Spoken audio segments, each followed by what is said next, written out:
Sa pagpapatuloy nga ng video natin nung nakaraan, narito na ang mga iba pang mga anime na kabilang sa mga sumikat sa buong mundo.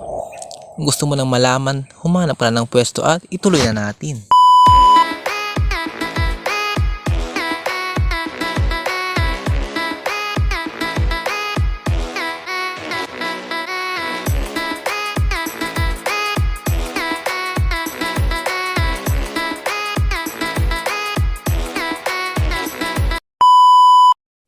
Ang sumunod nga sa listahan natin ay ang pinakamamahal na manga at serye sa TV na kilala bilang Sailor Moon.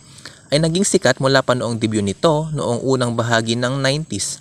At hindi lamang para sa mga tagahanga ng cosplay o mahiwagang babae na genre.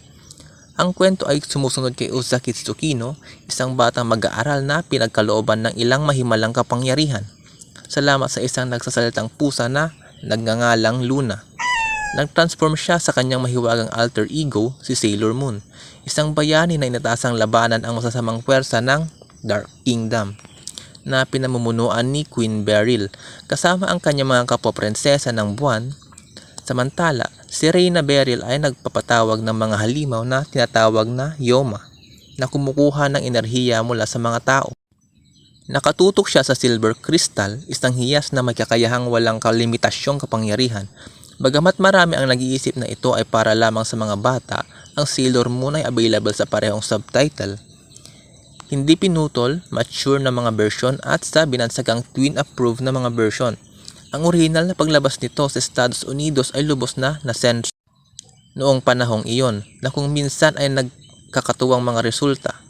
Sa kabutihang palad, ang dapat lamang na isang limitadong 6 na buwang pagtakbo ay naging halos 7 remake na ang huli ay nagpapatuloy pa rin.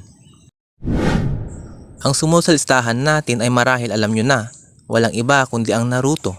Nakatuon ang Naruto sa isang batang lalaki na iniiwasan ng lipunan ngunit lumaki bilang isa sa pinakamatagumpay at pinakamalakas na ninja.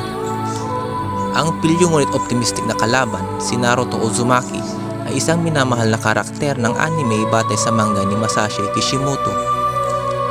Si Naruto ay isang karakter na ganap na tapat at umaasa. Ang kanyang hilig at hindi sumusuko na katauhan ay nagbigay inspirasyon sa mga kabataang madla habang tinuturuan sila ng mga aralin sa buhay at sa